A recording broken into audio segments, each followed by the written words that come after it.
Yeah. Okay, Professor Oguri, thank you very much again for taking your time. So I think let me open the session with my short opening remark. Okay, good morning and also good evening, everyone. Of course, I would like to welcome all of you to this very special lecture series of Benjamin Lee Professorship Award. As you may all know, Professor Hiroshi Oguri has received this prestigious Benjamin Lee Professorship Award in the last week during the annual KPS meeting.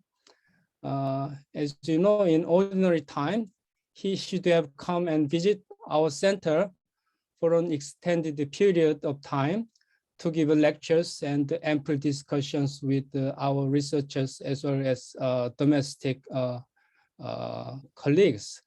But because of this pandemic, we have only arranged this online lecture series with him. He will give us 2 lectures today and tomorrow as a Benjamin Lee Professorship Awardee. Each lecture will be, I think, 1.5 hours long. And the session will be chaired by his former PhD student, Professor Jaewon Song. Professor Jaewon Song was recently employed by our center, but he left our center just 1 year ago. So I would like to welcome also Professor Song for chairing this very special session, and I'd like to welcome everybody again, and please enjoy your time. Okay, please, Professor Song, it's your time to chair. All right, thank you very much, Professor Bang.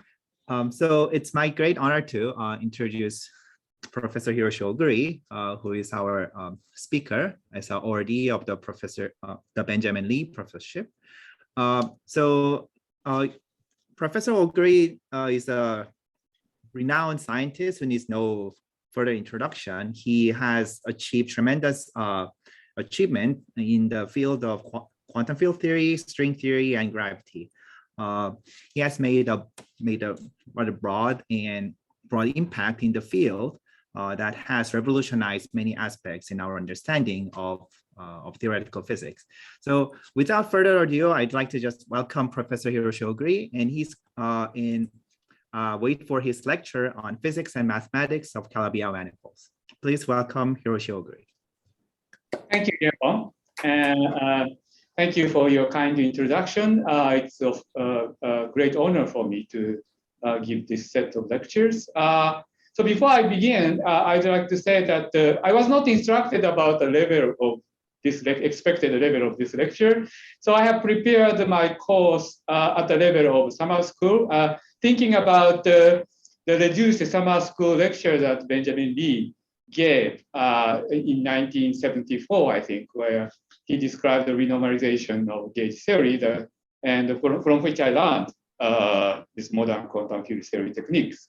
So, but it seems like there are actually audience that are much broader than I was expecting. So I'd like to encourage you to ask questions. Maybe you can unmute yourself, or maybe Jaewon can moderate in case there are questions in the chat box, so that I can understand the level of the audience and maybe adjust my lecture accordingly.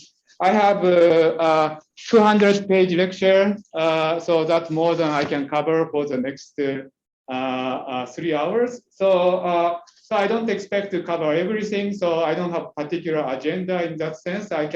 I'm happy to tell you anything about the physics and the mathematics of Calabi-Yau from these lecture notes that I have prepared. So we'll see how it goes, okay? So let me begin.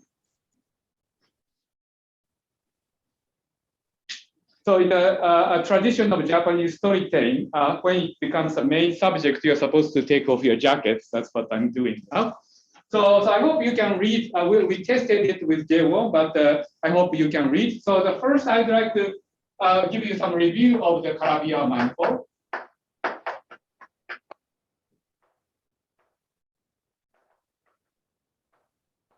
Okay, so why it is of interest to study this? Can you read this? Yes, we can read. Okay, good, excellent. So Calabi-Yau manifold plays special roles in string theory. First of all, it's a solution to the Einstein equation. And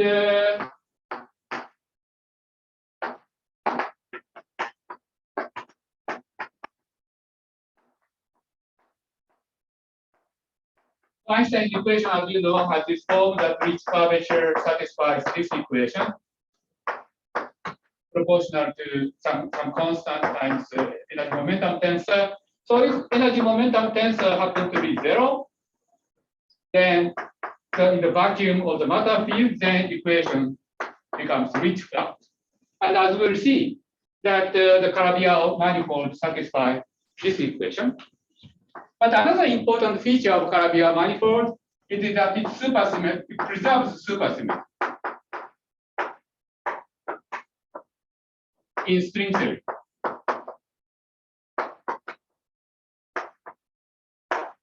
So we want to understand string theory compactified down to 4 dimensions. For example, if we want to apply string theory to particle physics model. And so string theory, alternative string theory such as type 2, A, B, or type 1.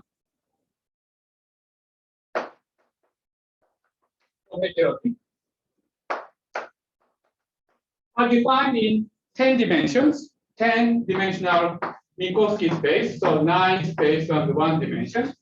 So you want to compactify this space down to 4 dimensions by considering tensor product of 4-dimensional Minkowski space times some compact manifolds.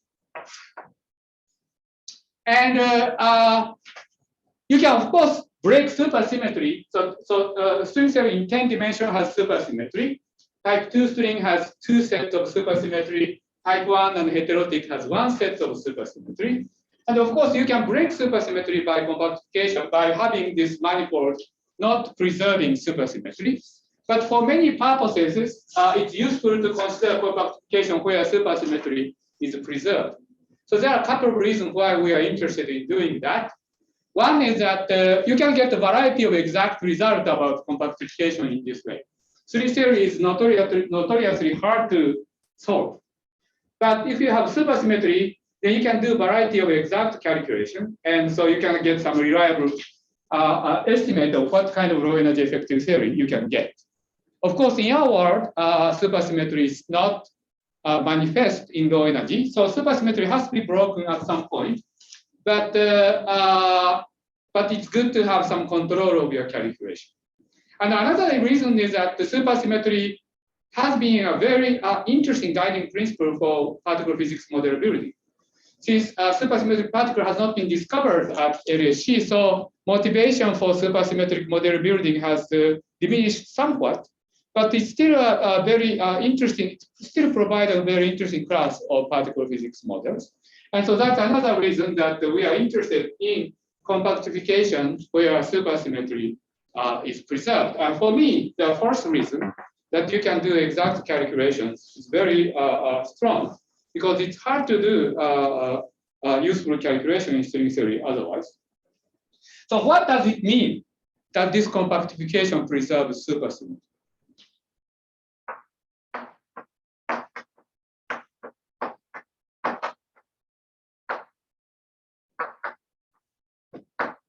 That M6 preserves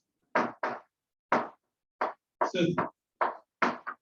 Okay. And why it has to do with Calabi-Yau. So maybe that's what I should tell you first. Okay. So by the way, so you can tell me whether this level is appropriate or not. You can maybe there's even already some comment in the chat box. I can't read chat box, so Jewon should read the chat box and tell me what's written there. Oh, I was just telling the audience to turn on the video if they can. Oh, okay, yeah. So that would be very helpful, because when I give lectures, when I only see the list of names, I feel like I'm just talking to some vacuum. So it would be helpful if you can show your face, if you are willing, so that I can see whether what I'm telling you makes sense or not. Okay, so what does it mean that manifold preserves supersymmetry? It has to do with the fact that supersymmetry is part of the space-time symmetry. So one of the important things about supersymmetry is that it is not an internal symmetry, but it is closely related to the space and time structure. So for example, if you have a supercharged cube in Minkowski space, then if you square cube, it becomes momentum operator. The more precise way of writing it is that if you have in 4 dimensions, for example, supercharges, which here I'm using Majorana notation, Weyl notation, then you can write supersymmetry algebra in this way, where P is a momentum, mu goes from 0, 1, 2, 3, 4, to 3, for example, in 4 dimensions. So if you square supercharges, it becomes momentum. So it's related to space-time symmetry. So we know that we know when manifold, for example, has symmetry. So isometry. So we know that I presume that many of you are familiar with symmetry of geometry. So for example, we say that if we have sphere, it has a rotation symmetry. If we have Euclidean space, it has translation symmetry and rotation symmetry. So there are spaces with lots of symmetry. So how do you tell the symmetry of manifolds?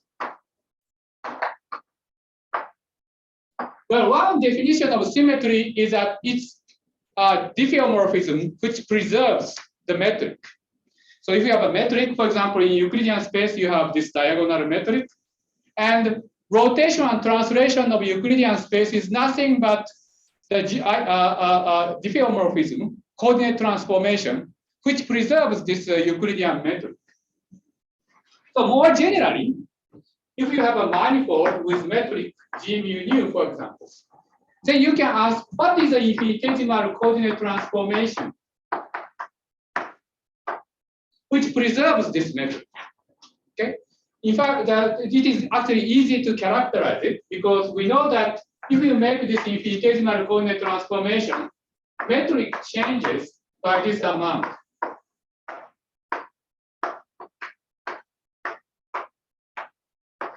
Okay, so that means that this transformation preserves the metric. So this preserves the metric.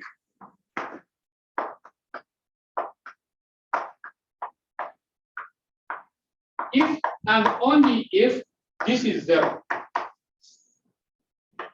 Right? So we say that we can talk about symmetry of manifold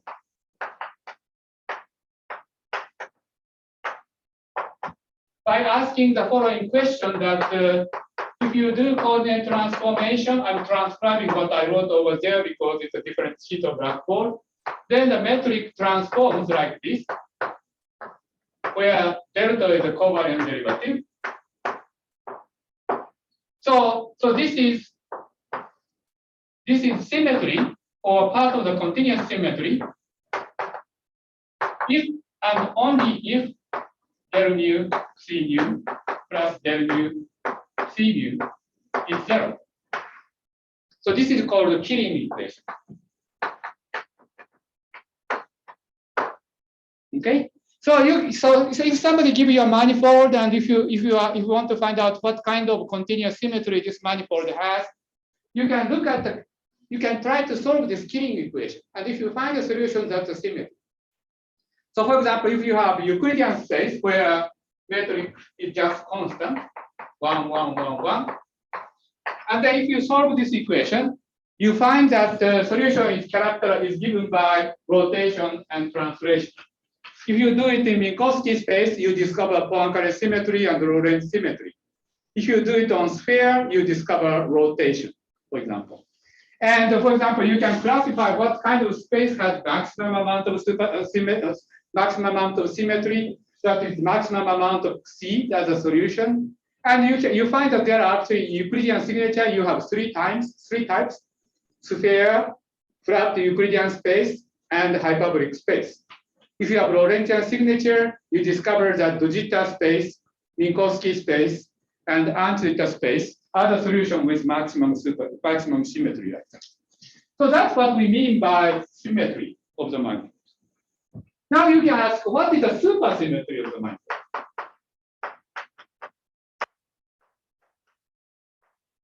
If somebody give you a manifold,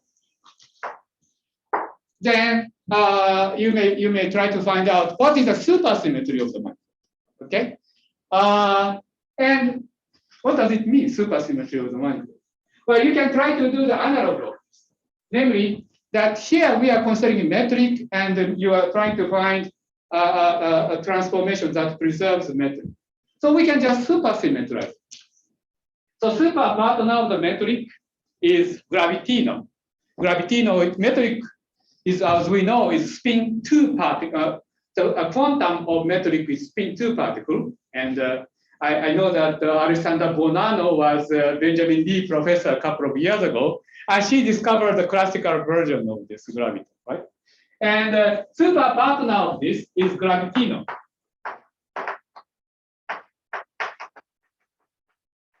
The spin 3/2 field if metric is spin 2 field.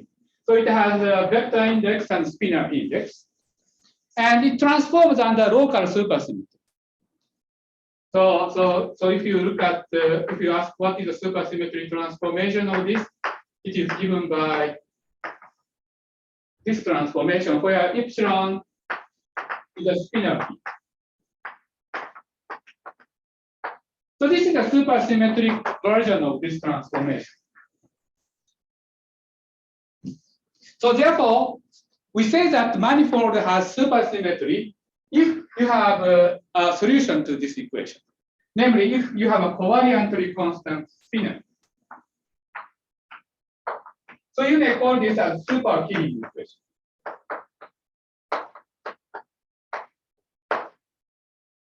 Okay.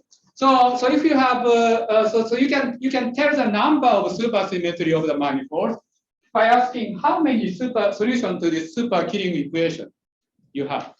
Okay.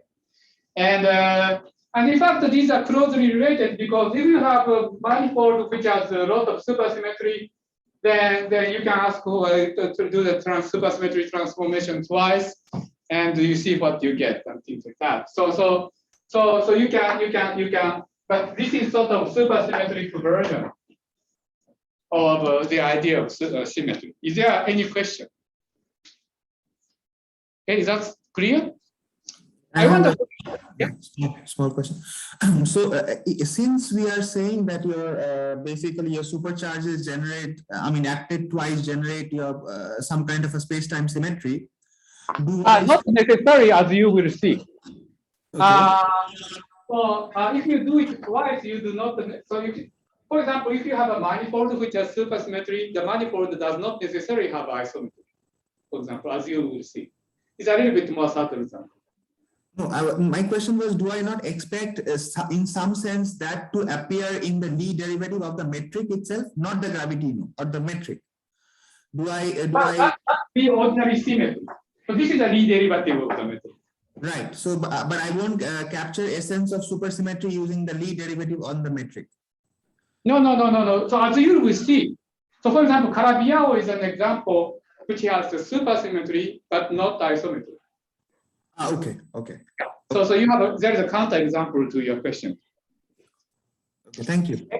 Any other question? Okay, so we can proceed. So now, so since we had a very nice question, so I feel that maybe I'm doing it at the correct level. I'm not so sure whether this is the correct level. Maybe Jaewon can tell me. What do you think, Jaewon? Is this okay, or do you want me to accelerate? I think it's perfect. Okay. So then I will proceed as it is. So then you can ask, well, what kind of solution? So how do we classify this? In fact, mathematician has already done this for us. So there's a mathematician called Marcel Berger, who basically classified all solutions to this equation.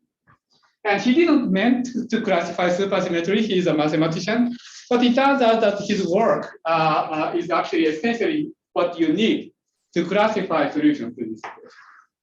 So let me, to be specific, let's consider 6-dimensional manifold.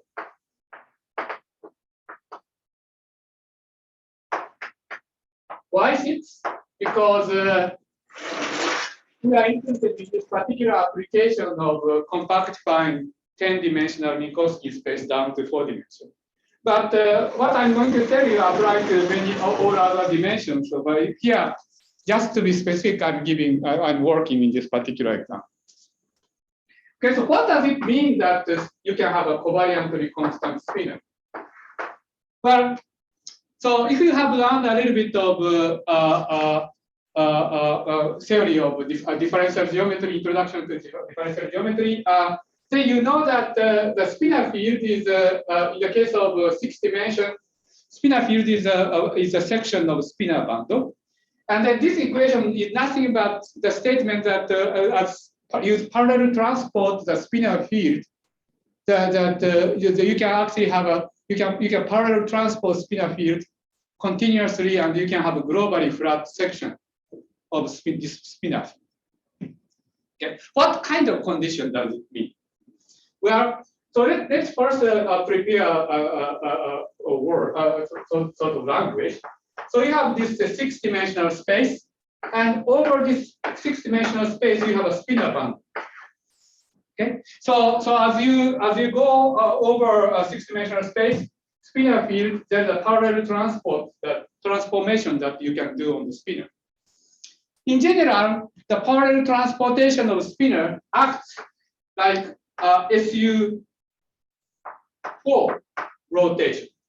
Why SU4? Well, we know that in general, if you have d dimension,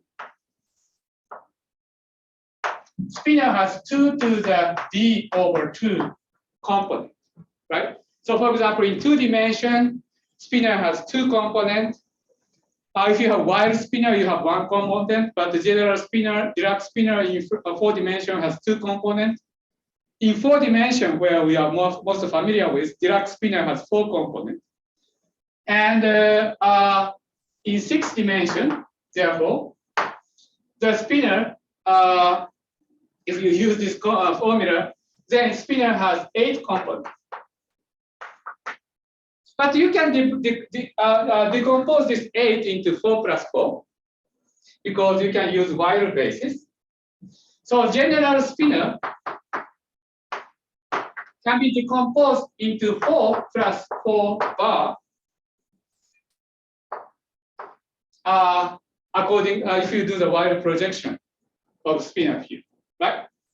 And if you have a 6-dimensional space, then if you consider a tangent bundle to a 6-dimensional space, it is like SO6 vector bundle, because the connection, Christoffel connection on the tangent bundle preserves the metric, so it acts like SO6 bundle. But we know that SO6 is, at least if you look at a component containing identity, is isomorphic to SU4. So on the spinor, this parallel transport acts on like SU4. So that means that when you write this equation, then this covariant derivative on spinor involves SU4 connection.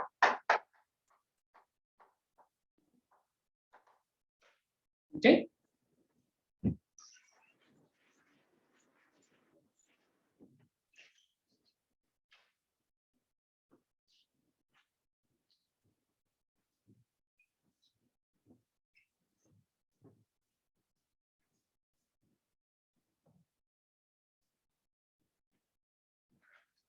So how can we solve this equation? You see that in order for this equation to be solvable, first it has to satisfy integrability condition. Namely that if you do this twice, it should still vanish. So that means that if this is true, this should also be true, right? I hope you agree. So therefore, if you can take commutator of this, it should still vanish. But this is a curvature, right? But you don't want a trivial solution. You don't want trivial solution. So that means that curvature acting on the spinner has to vanish, right? But we know that F mu nu takes the value in SU2, SU4 reality. And epsilon alpha is a section of 4 or 4 bar, depending on whether it's while positive or negative. So that means that if F mu nu takes generic value in SU4 B algebra, the only solution to this equation is epsilon is 0. Right? So that means that there must be some restriction of F mu nu, where F mu nu belongs to some sub-D algebra, so that you can have non-trivial solution to this. Okay, so that is the condition. So namely that there must be a subgroup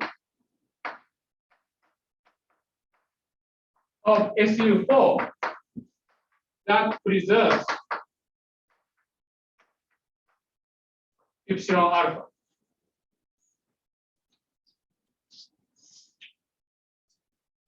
Okay. So what kind of subgroups you can have for SU4? Okay, so the maximum one that you can think of that can preserve epsilon alpha is actually SU3.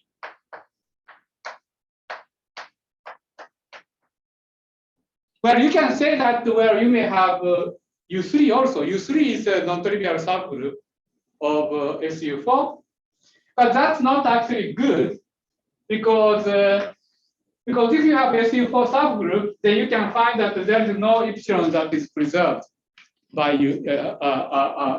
U3 because diagonal components, diagonal part of U3 rotate all the epsilons. So in fact, what you need is SU3 subgroup of SU4.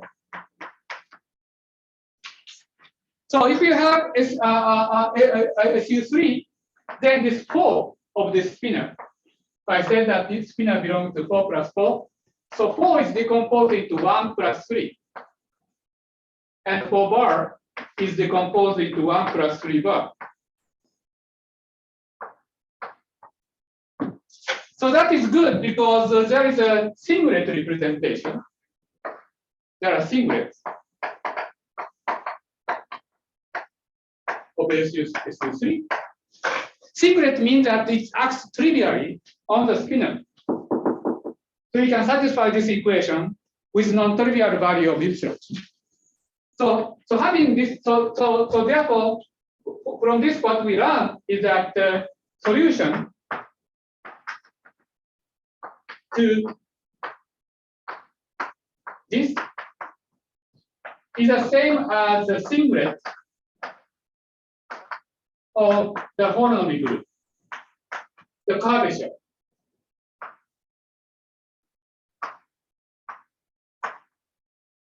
This is an infinitesimal version of holonomy. The holonomy in general is an element of a group where the element of this structure group of the bundle as you parallel transport the section and come back to the original point.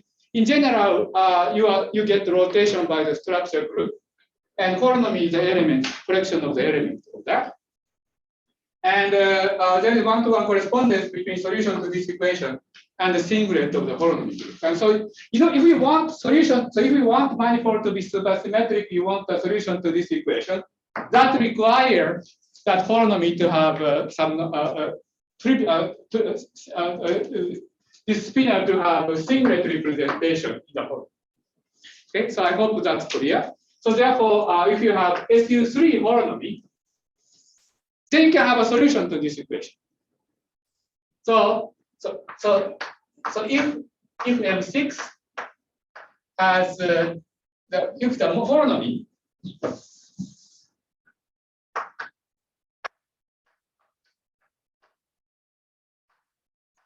of M6 is in SU3. Of course, if it is smaller, then this is still holds. Then there is a solution to this equation. Okay. So, and in fact, this is where the Calabi-Yau comes in, because the M6 is Calabi-Yau. If and only if the holonomy is a subgroup including itself of SU3. So in the case of six-dimensional space, the Calabi-Yau condition is equivalent to the condition that you can have at least one covariantly constant spin. Okay. Any question? In other dimensions, it's not necessarily the case. There are there can be other manifold that preserves that has covariantly constant spinor. But in six-dimensional case, the Calabi-Yau turned out to be the most general manifold, which has the supersymmetry. Okay. Any question?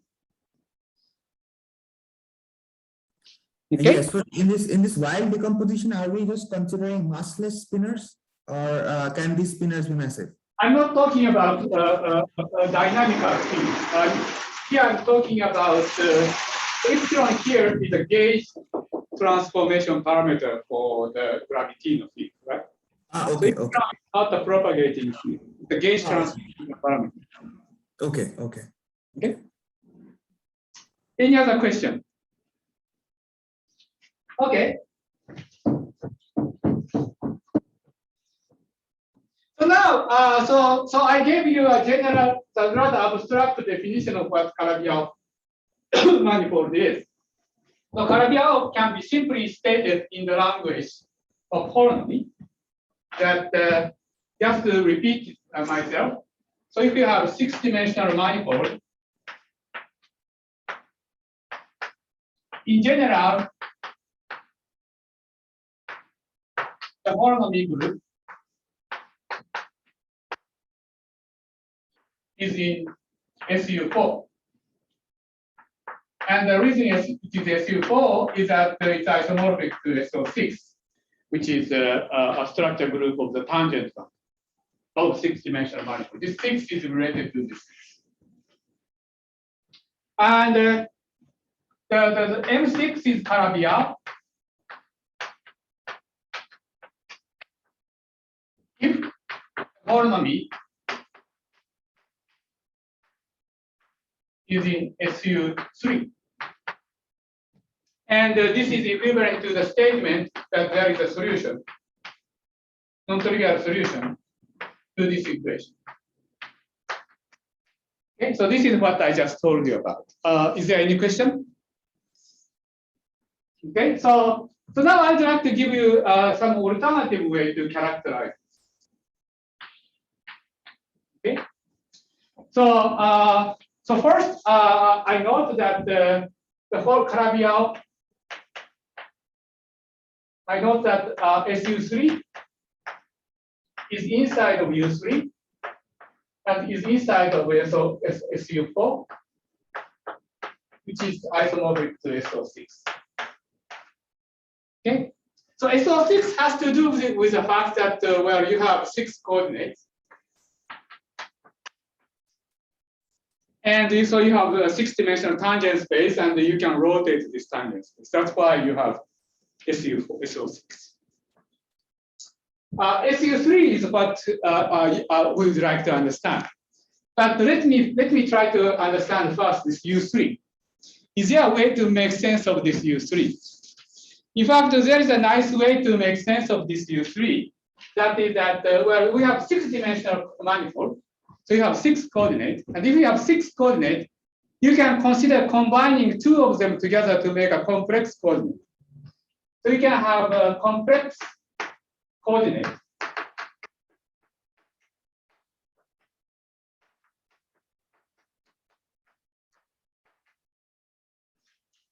But it turns out that not all the manifold can have complex coordinates. That this is something we teach for graduate school advanced mathematical method in physics. That in general, if you just give me some general manifold, Riemann manifold with a coordinate, then it's not always possible to consistently combine them into complex coordinates. Well, of course, in local coordinate part, you can always do that, but you cannot necessarily do that in such a way that coordinate transformations are holomorphic. But there are some class of manifolds for which it is possible. And so, for example, we know that the two-dimensional sphere, you can do this. But for example, in four-dimensional sphere, you cannot do it. So there is a non-trivial condition. And one of the sufficient conditions is that the holonomy is U3. The holonomy is U3, you can do it because in general, SO6 holonomy would rotate 6 coordinates. But U3 would mix only holomorphic coordinates and anti-holomorphic coordinates separate. So that sort of guarantees that the coordinate transformations are holomorphic. Right? So this 3 is related to this 3. Okay? But if you have a U3 holonomy, you can also have one more property. That is that metric tensor has only diagonal components, which is, one component is holomorphic and the other component is anti-holomorphic. So for example, this component vanishes. And then moreover, this metric can be written in terms of two derivatives of some function, which is called scalar potential.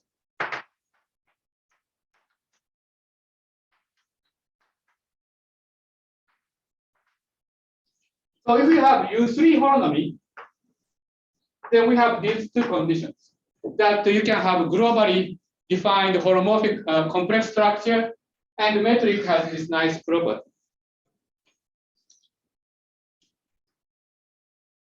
Now, what does the holonomy being SU3 mean? SU3 means that this U1 part is trivial. Namely that, difference between SU3 and U3 is that this diagonal part of U3 becomes trivial in the SU3, right? That the determinant is constrained to be vanishes. So that means that there is some kind of U1 bundle. In general, if you have a U3 holonomy, there is some kind of U1 bundle. And then the connection of the U1 bundle becomes trivial for the SU3 holonomy.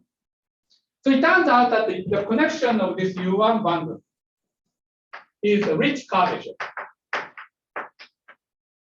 And the SU3 holonomy means that the rich curvature vanishes.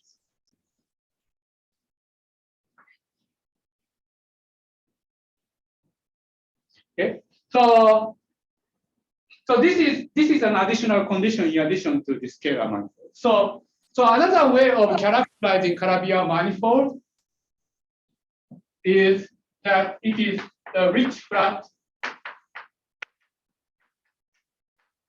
scalar manifold.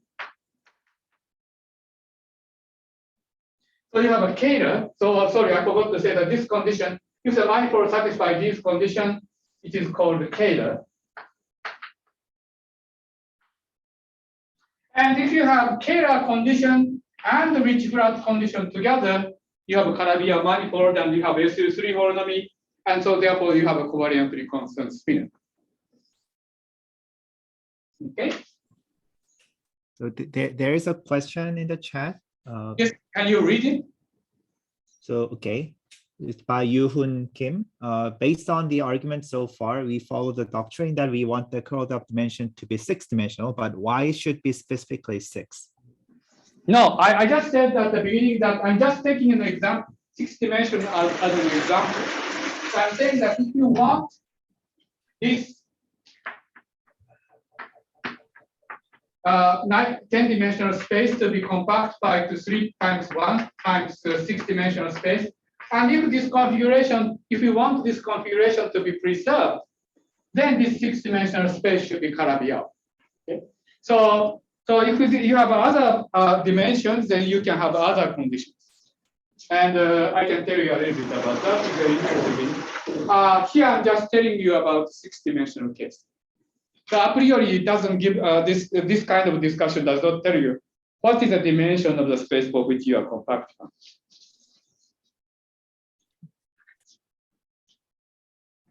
Okay, does that answer your question?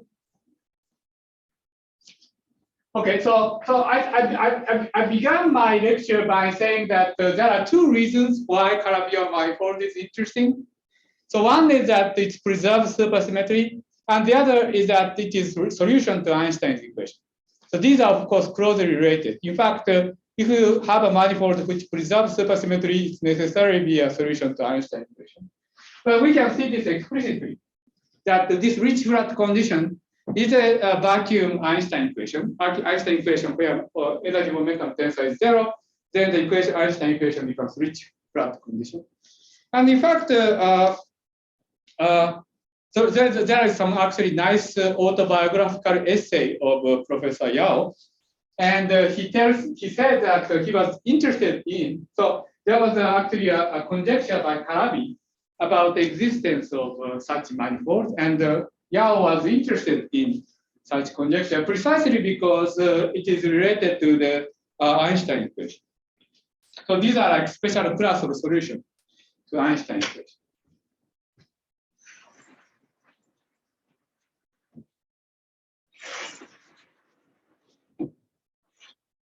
So here I was just talking about the 6-dimensional space, but Calabi-Yau manifolds can exist in every even dimensional space.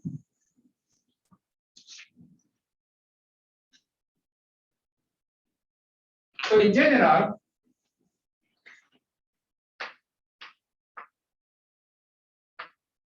if we have even dimensional manifold,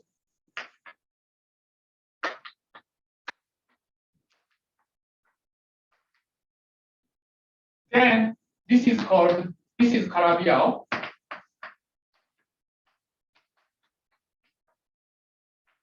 If and only if the holonomy is a subgroup of SUN. And again, this is a rich flat scalar.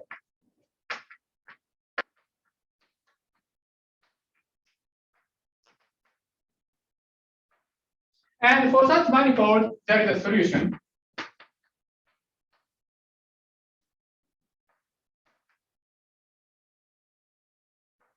To this covariantly constant spin. But in fact, the chiralities are different. So chirality is important. So there is a question of chirality. So namely, whether you have a wire spinner with positive or negative chirality. So depending actually on whether the manifold, whether n is even or odd, you can have different chirality. For example, if n is odd, like in the case of Calabi-Yau threefold that we are talking about, 6-dimensional manifold, then there is a one solution in each chirality.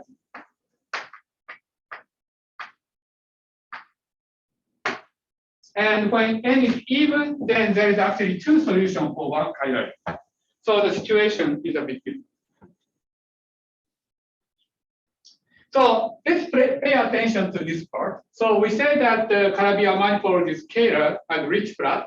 So that means that the metric tensor is given by this equation. And we want to impose rich flat condition, which is that the rich tensor should vanish. But if you have a scalar manifold, actually there is a nice property about the curvature. So because metric tensor has only this component, so many things simplifies.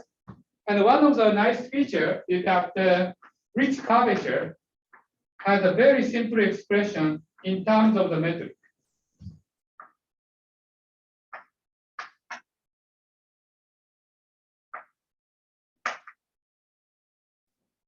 Let me write it. Yeah.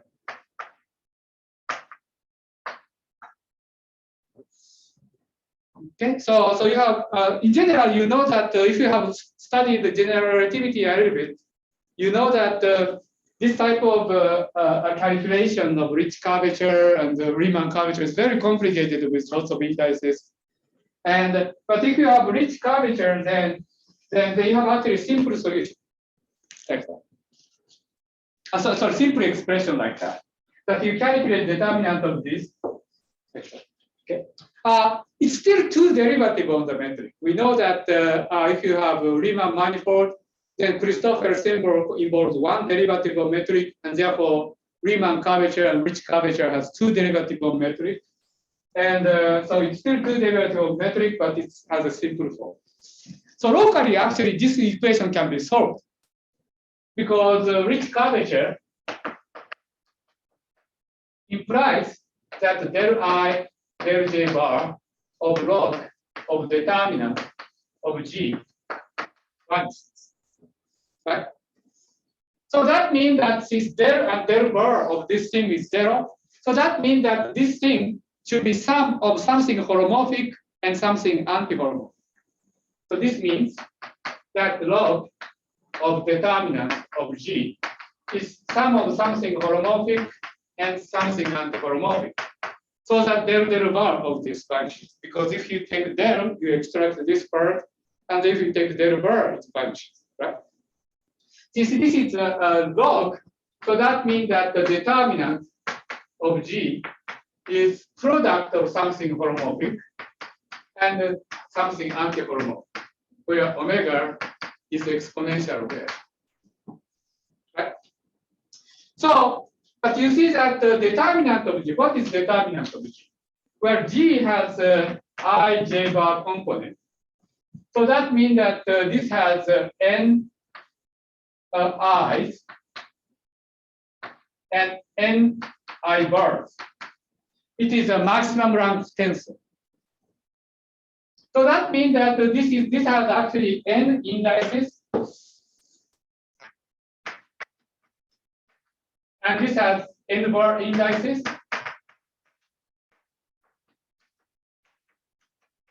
and then these are totally unsymmetric.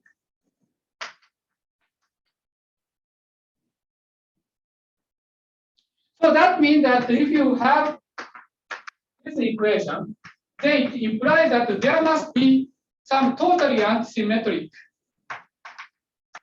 tensor which is holomorphic on this space. Okay, so this you can see that immediately from this condition, right? So in fact, the original conjecture by Calabi was that the converse of this statement, namely that suppose you have a manifold which is scalar, and suppose you have everywhere non-zero holomorphic n form, then the question Calabi posed and the conjecture to be true is whether the converse is true or not. Okay, so the Calabi conjecture says that this implies that. But this is sort of non-trivial because you have to solve this equation and show that solution exists.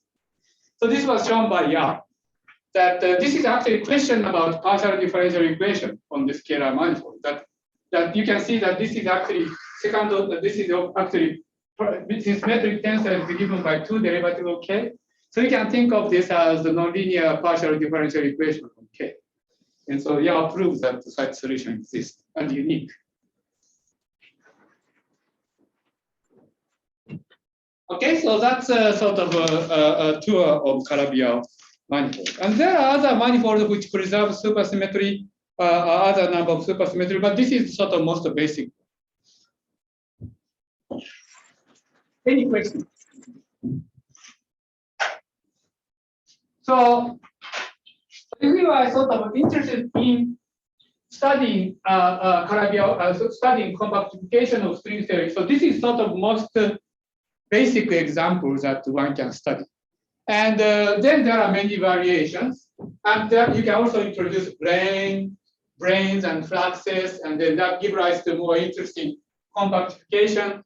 But if you are interested in reading literature on compactification of string theory and model building from this, so this is sort of most basic ingredients. Okay. So the next task is that, well, so this is sort of setup. that one can be interested in. In general, if you have 9-dimensional space, then you can compactify it on some even dimensional Calabi-Yau manifold times some uncompactified direction. Oh, by the way, so here I'm considering Calabi-Yau manifold, so I'm only considering even dimensional space. But there is a possibility that order dimensional space, for example, preserves supersymmetry. And so I didn't mention that, but like I said, there is a Berger's classification. So what Berger did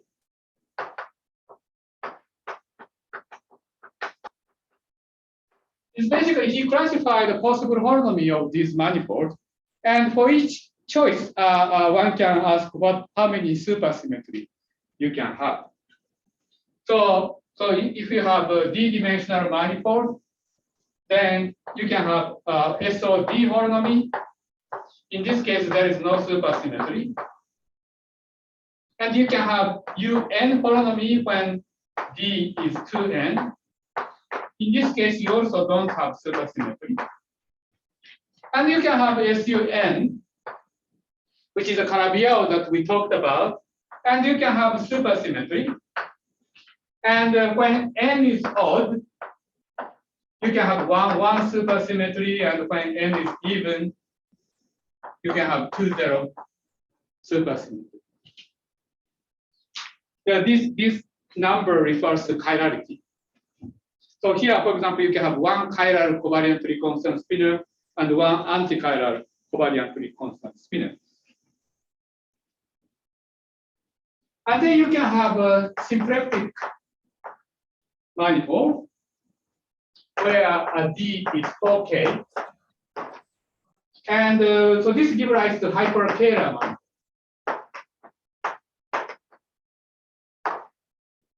So in this case, actually, the number of spinor, covariantly constant spinor, is increases in proportion to the dimension. You can also have some exotic example, like manifold with G2 holonomy.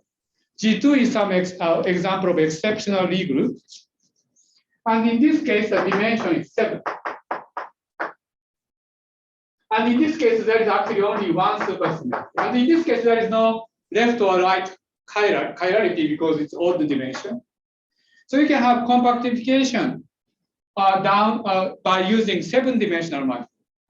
So for example, G2 manifold is used in compactification of 11-dimensional M theory. So M theory is 11-dimensional, and if you are interested in compactifying M theory down to 4-dimensional Minkowski space, then you can consider using the 7-dimensional G2 manifold. So this would have minimum amount of supersymmetry. It gives rise to n equal 1 supersymmetric model in 4 dimensions. And then there's also holonomy called spin 7 holonomy. And again, it has a 0-1 supersymmetry. So this is now 6-dimensional space, and then sorry, 7-dimensional, sorry, 8-dimensional space, and then you have a minimum amount of supersymmetry.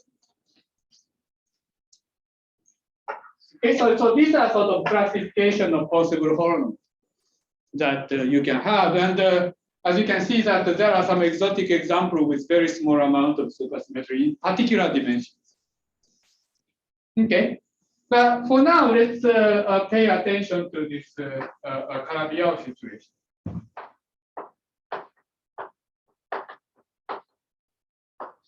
And but let's so for pedagogical reasons, until now we just talk about 6-dimensional space. But let's just consider more general n complex dimensional space. So we are interested in doing string theory in this space. So we have a 10-dimensional space, 9 minus 2n, 1 times some 2n dimensional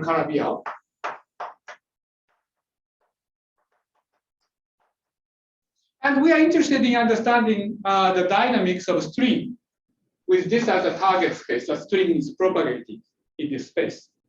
And as you know that if you have this manifold, and if you have a string propagating in this space, so this is space-time, then where string is one-dimensional extended object, and it propagates in space-time, and it sweeps out this two-dimensional surface. And it's called Worksheet. And the dynamics of this worksheet is described by some two-dimensional conformal field set.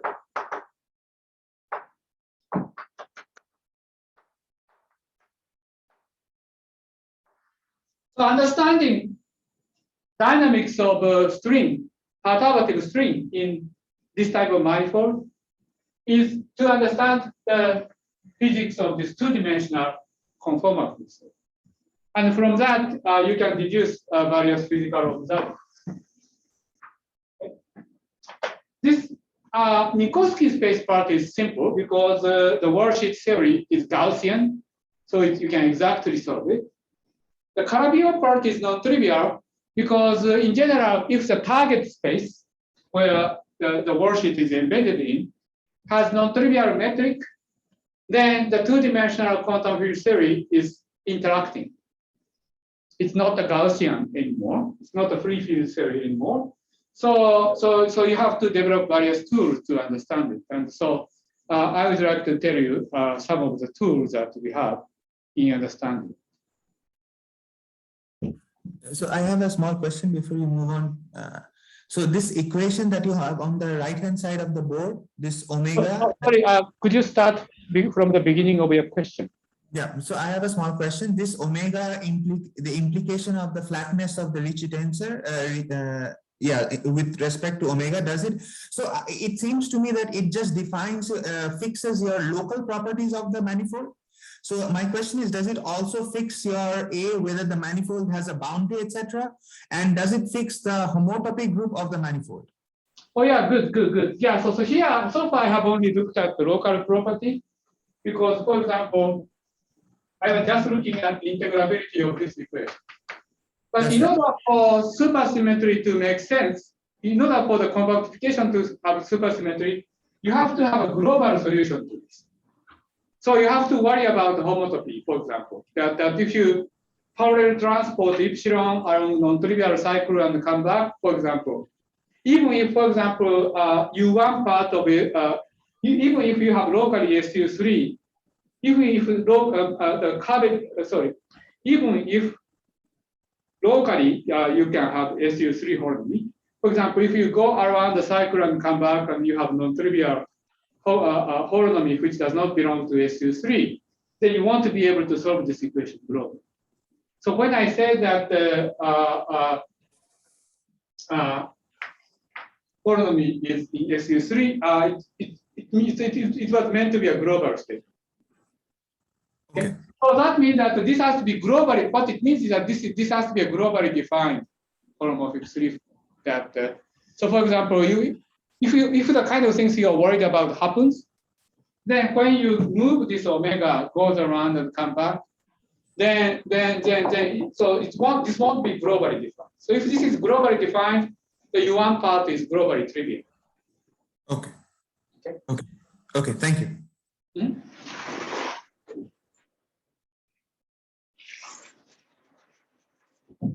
Okay, so now we can talk about the two-dimensional worksheet for string propagating in the Calabi-Yau manifold. So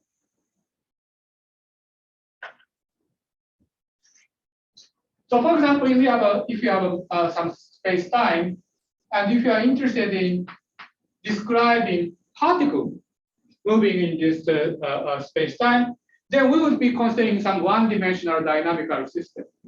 The way to describe it is that you have some kind of word line parameter, and then you have some line segments, say, going from 0 to T, for example. Then you have a line segment mapped into space-time, where you have this parameter S that get mapped into some coordinate. So this is the world line. And this part is called the target space, because it's a target of this map. Okay, and the Lagrangian for this point particle is given in a variety of ways. One way is in terms of this.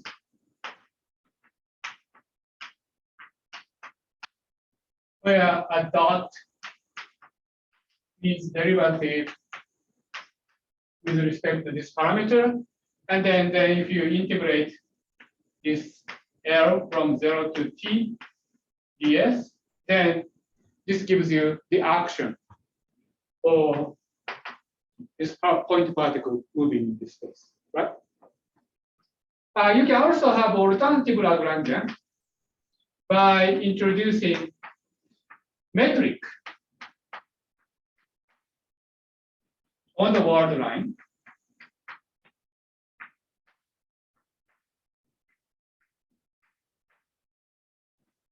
And you can see that, maybe I need a minus sign. So you can see that by integrating, by writing this equation of motion and solving this for E and then plug that back in, you can get this.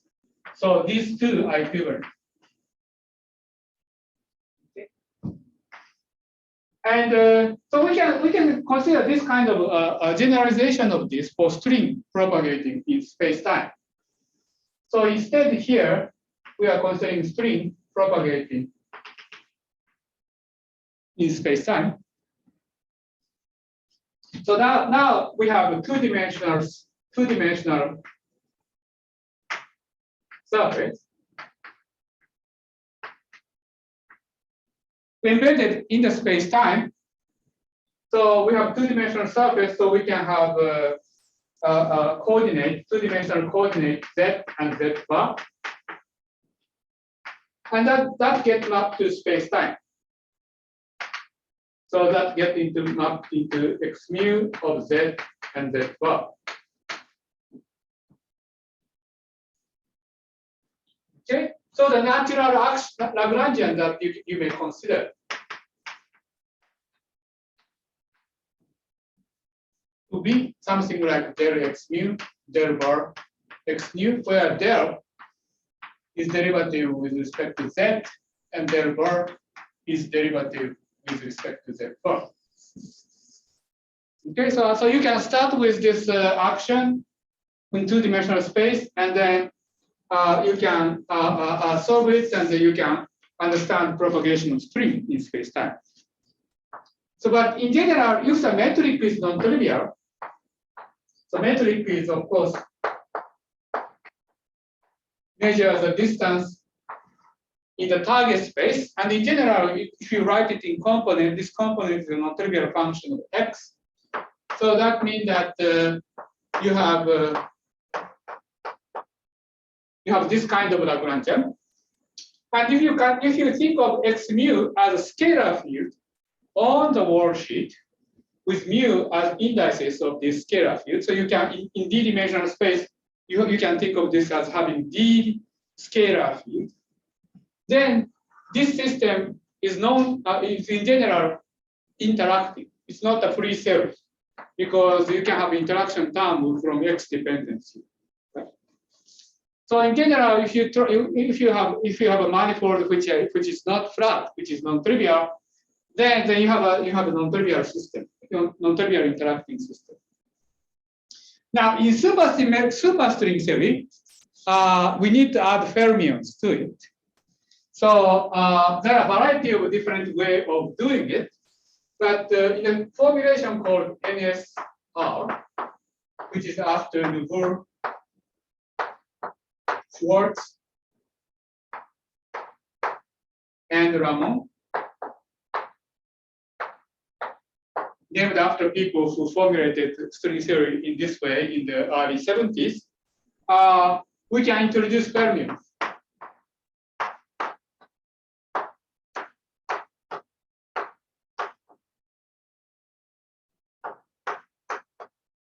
Where psi mu is a spinner on the worksheet, and its vector is the target space. But if we want supersymmetry on the two-dimensional sheet, you need to add one more term. It's proportional to the Riemann curvature.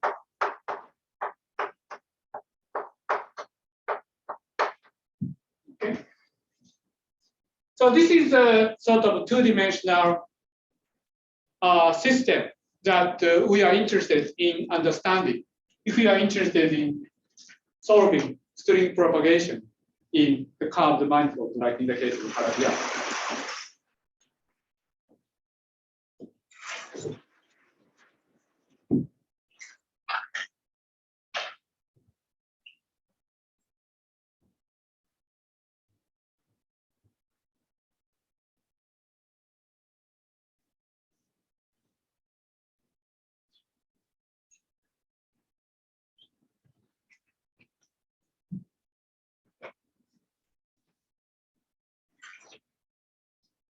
Okay.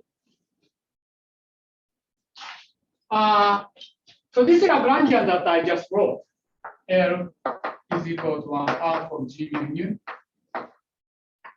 del x mu, del bar x mu, plus 1/2 of I of psi mu, d slash psi nu, G mu nu, plus quarter of R mu nu, rho sigma, psi mu, psi bar rho, psi bar sigma, has n equal 1 supersymmetry on the string worksheet for any Riemannian metric.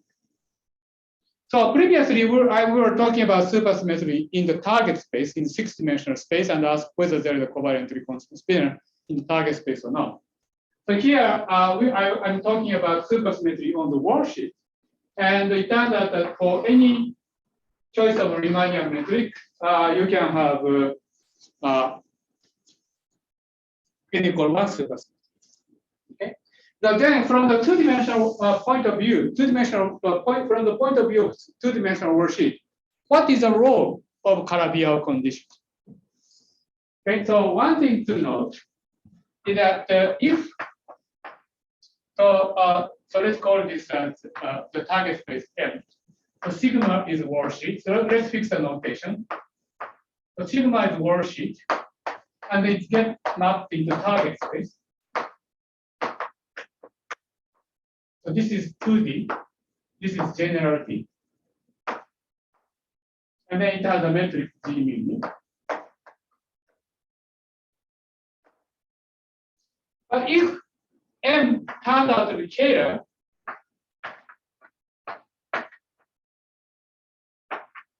then this two-dimensional theory has a bigger supersymmetry, n equal to 2 supersymmetry.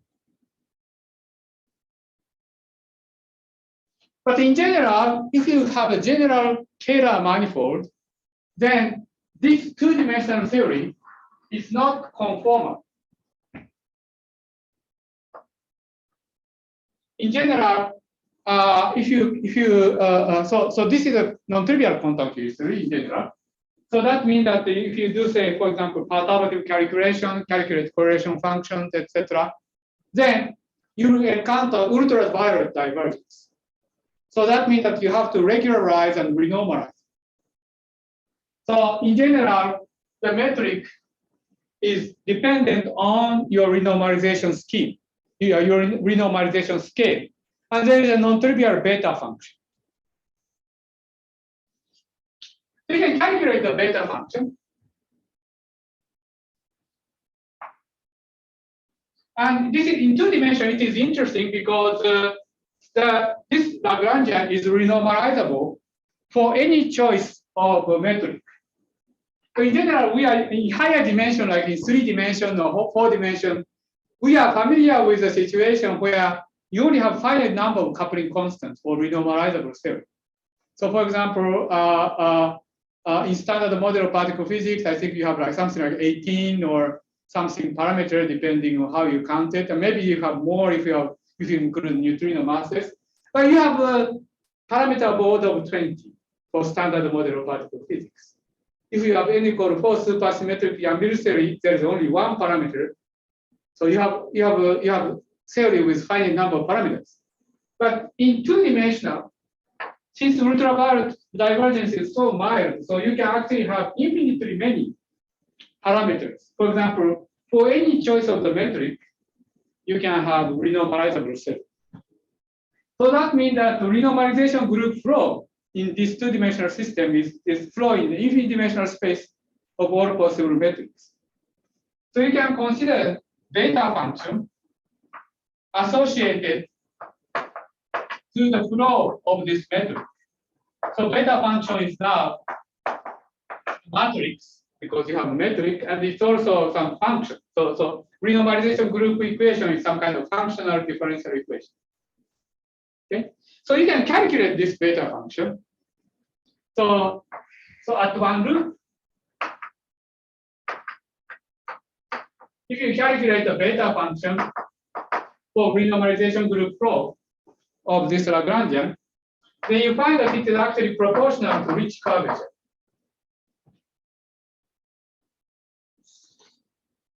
So this is great. So this means that if M is Calabi-Yau,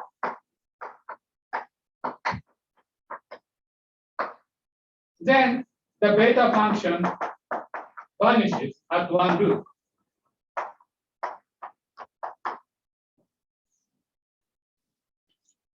This is sort of expected because,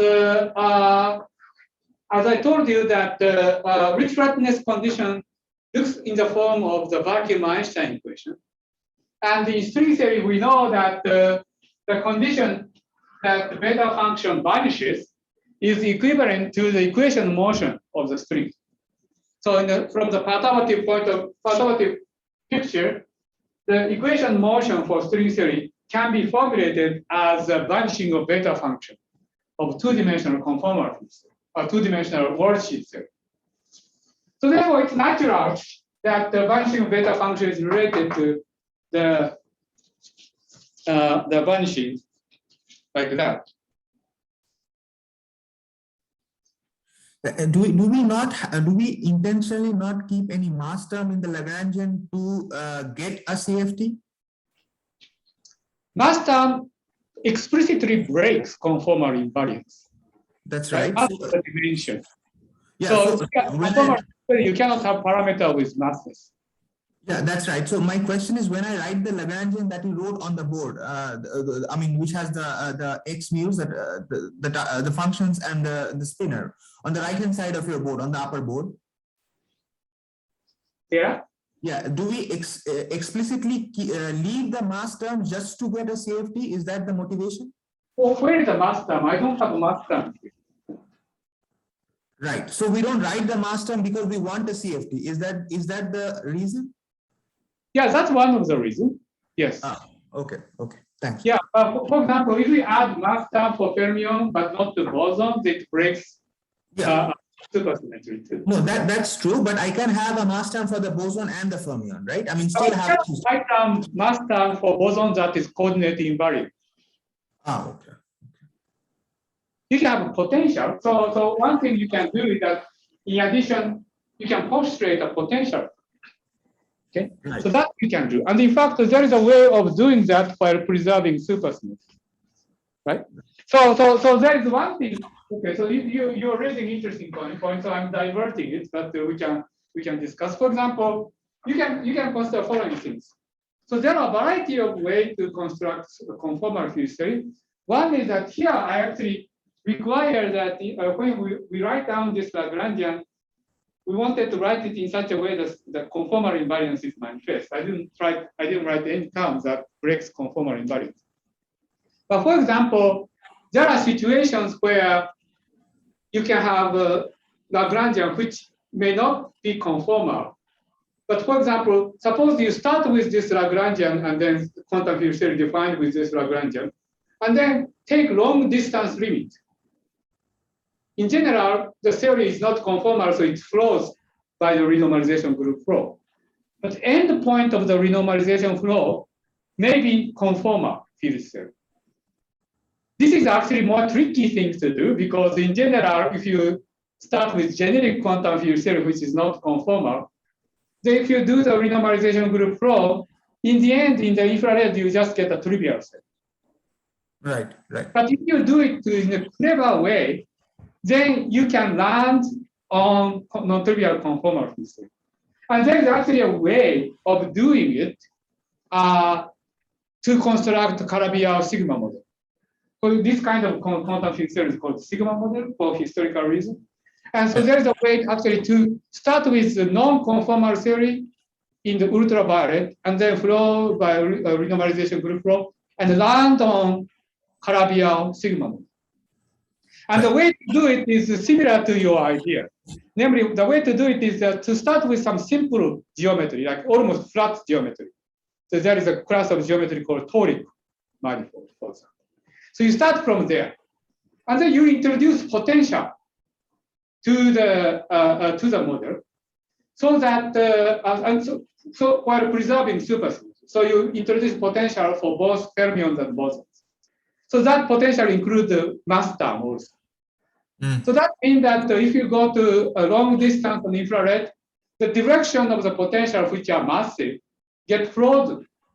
Yeah. And then you restrict yourself to some submanifolds of the target space, which ended up being Calabi-Yau. So there is actually such a construction. So in fact, you can add the mass term and then infrared, you restrict yourself to some such submanifold where you can have non-trivial signal. Okay. Here, I didn't do it. I started out with Calabi-Yau to begin with. So actually, I constructed the Lagrangian so that we are right on the conformal field theory to begin with. But there are other class of construction, like the one that you said. Okay? Thank you. Okay. So I say that at one group level in the conformal field theory, the Calabi-Yau manifold is a solution to equation motion, a solution to the conformal invariance equation. And so that's the relation between Calabi-Yau and sigma. However, we know that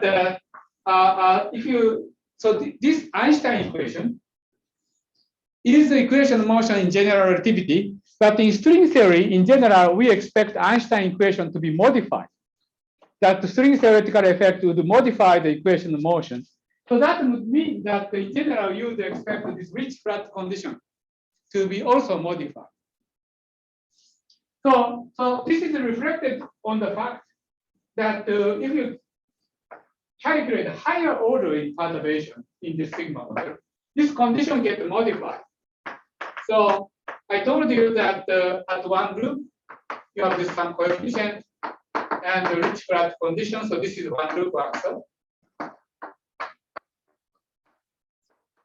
And you can ask, well, could this be modified by doing perturbative calculation? If you do two-loop calculation, it vanishes.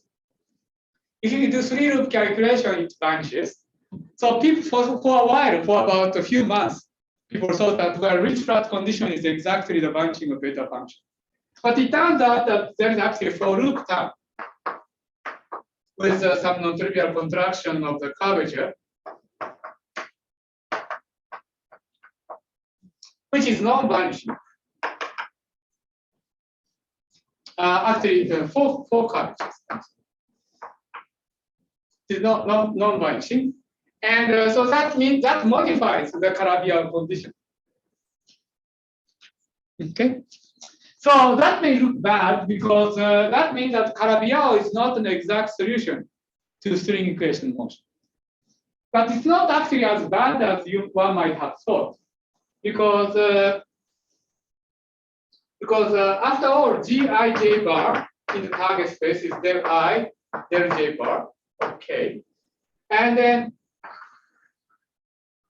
this term, it turns out, can be written as del I, del J bar of log or something which depends on which is which is written as the 3 curvature. Not wrong, the 3 curvature. And so that means that with some simple shift of k, you can still make it as a solution to equation motion. So what was found was that you can start with Calabi-Yau manifold and make correction to the Kähler potential by order in string perturbation theory, and you can find an exact solution to the string theory in this way, and conformal invariance is maintained. And the important thing is that the basic geometric data, like complex structure and Kähler structure, is not modified in the process. So, so that's very convenient, because that means that even though the Calabi-Yau equation, the rich flatness equation, get modified by string theoretical effect, but we can still control the geometric data, because the exact solution to this modified equation is in one-to-one correspondence with original Calabi-Yau. So it's characterized by the same geometric data. So in fact, the technique developed over the last 20 or 30 years to do calculation with this sigma model that makes use of this kind of idea, that you can characterize modified solution to the modified equation by using the same set of geometric data as the original Calabi-Yau.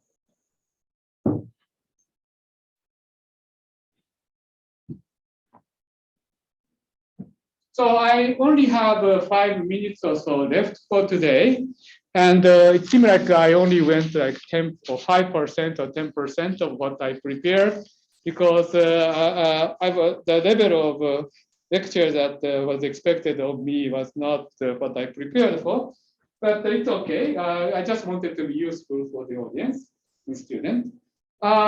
So one useful, interesting thing that I wanted to say, and it is related to what I'm going to say tomorrow, is that if you have this Calabi-Yau manifold,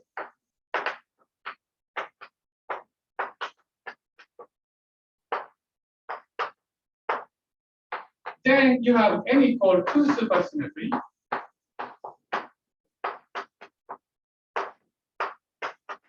and you have conformal invariance.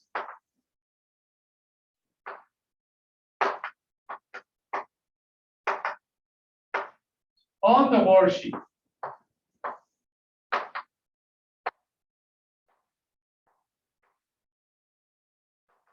Okay. So, so this is very, very powerful. So you have both supersymmetry and conformal invariance, and the combination of that helps us obtain variety of exact results. So I would like to end with describing this combination of these two symmetries, and then prepare for my lecture tomorrow. Okay, so you have n equal to what's called the super conformal symmetry. So this is a very powerful thing, and one of the reasons why it's powerful is that, first of all, if you have conformal symmetry in 2 dimensions, then in fact you have even dimensional symmetry generated by Virasoro algebra.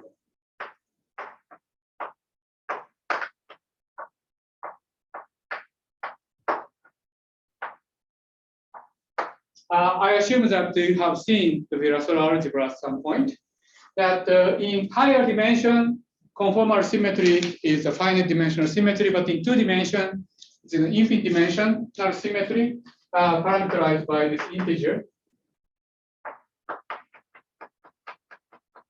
And you have 2 sets of generator because you have holomorphic coordinate transformation and anti-holomorphic coordinate transformation. And in general, you have supercurrent.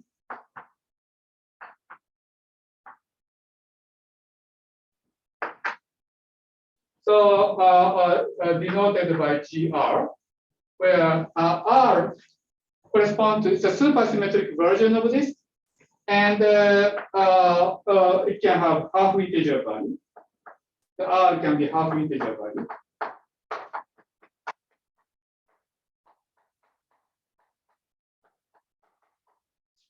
Moreover, if you have n equal to supersymmetry, you have actually two supercharges, plus and minus. And these two supercharges are distinguished by the U1 symmetry. And again, this symmetry comes with infinitely many parameters.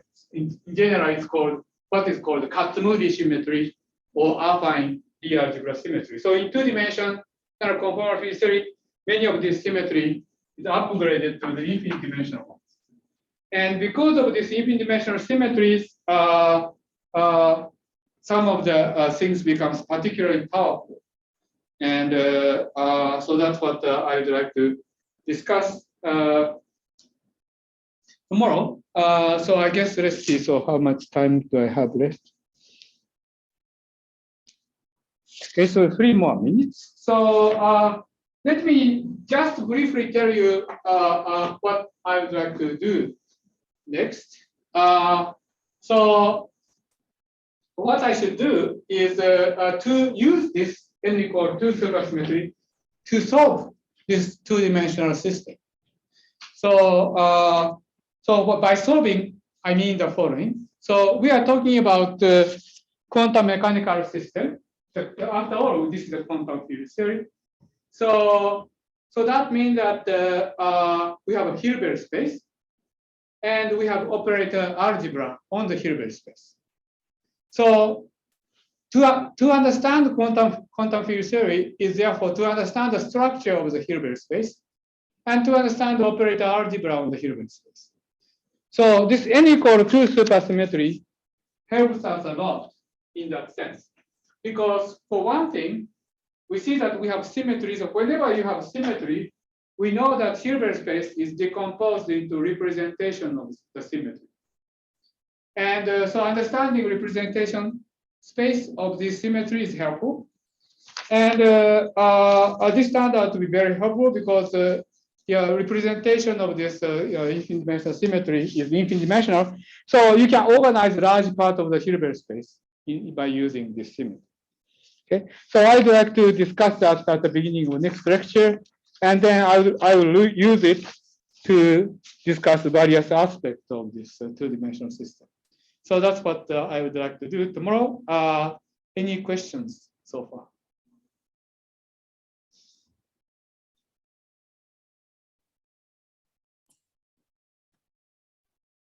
Can I ask you a question? Yeah, could you speak up? Can you hear me? Maybe you can speak up a little bit, or maybe if you are in a large lecture hall, you can go closer to the mic. Okay, can you? I can hear you very well. So as far as I know, there are too many kind of Calabi-Yau that we can consider, right? And then how can we fix or choose among them?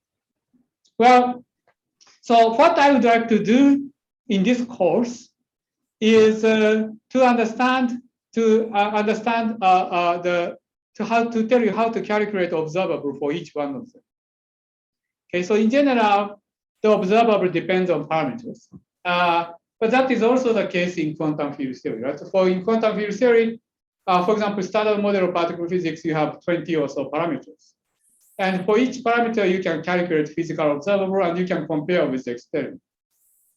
So here in this lecture, what I'm planning to do is to develop a technique to enable you to calculate physical observable as a function of these parameters. Just like in standard model, you want to calculate scattering amplitude and other physical observable in terms of these 20 parameters. How these 20 parameters are chosen is a different question. And so for example, you can ask in the standard model, how is the mass of the electron determined? Right? And so it's a similar question in the case of Calabi-Yau, that Calabi-Yau manifold comes with various topologies. And for each topology, you have, in general, several parameters called moduli, which if I ever get to, I would like to discuss that. And so you can calculate observable as a function of this topological number and the moduli parameters. And then there is a separate question of how these moduli and the topologies are determined. And there are a variety of ideas. I think that one ongoing question is, for example, how many topologies are there in Calabi-Yau? So there is actually a very interesting development which seems to suggest that the type of topology is finite. It's a highly non-trivial question. And so it's an interesting question whether topological type of Calabi-Yau is finite or infinite. So I think that we are not at the stage where we can actually completely sort of uniquely determine the compactification of Calabi-Yau. I think we are still in the stage where we can study a variety of different Calabi-Yau and study our physical outcome of it. Of course, there are different ideas of how to deal with the fact that there are many choices. So for example, landscape is one idea, and landscape and anthropic principle is one idea. But before you get there, I'd like to understand how many are there and how you can understand each one of them. Thank you.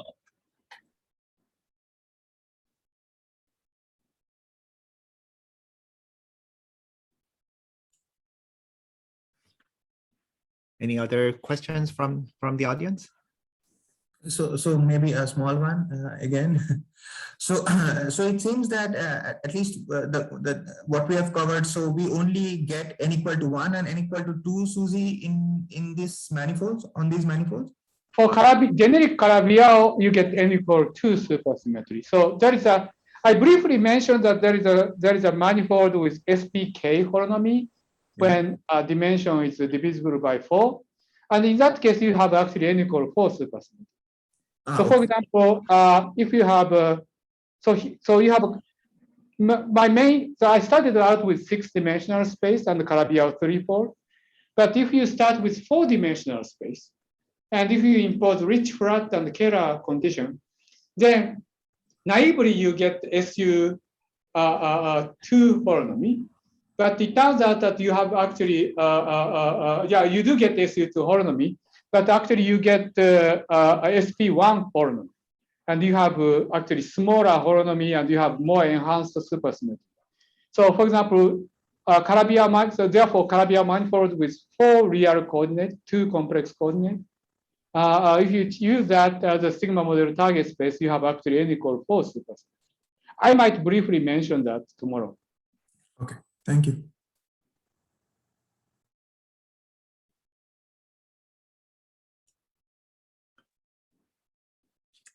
Any other questions? Actually, I have one. So you mentioned in the lecture that the worldsheet theory is described by a CFT. So can I say that the set of entire CFT, say with fixed central charge, is always describing some string background? Say it again. Can I say that the set of conformal field theories with fixed central charge, say C equals 10, does that always describe a string theory background? I do. Well, it depends on how useful this statement you want this statement to be. So, for example, of course, even in this kind of Calabi-Yau compactification, you can go to some part of the moduli space where it becomes very strongly coupled and the space-time geometric picture becomes not very useful. But even in that case, it's a part of the moduli space. So therefore, you can go to some part of the moduli space where geometric picture is restored. But for example, we know that there can be some isolated conformal field theory or even some conformal field theory with parameter, but does not have, say, for example, the large volume limit, right, where you can have a geometric picture. So in that case, it's not clear what whether we can say that conformal field theory has some geometric interpretation. Because if you have some intrinsically strongly coupled conformal field theory, which does not have this weakly coupled limit with geometric description, then it becomes more of a philosophical question of whether you can call that as some kind of sigma model with some targets. Okay, thank you. Hmm? Any further questions? If not, then let's thank Hiroshi for giving a wonderful lecture today. Thank you. So see you tomorrow. And we'll see you tomorrow.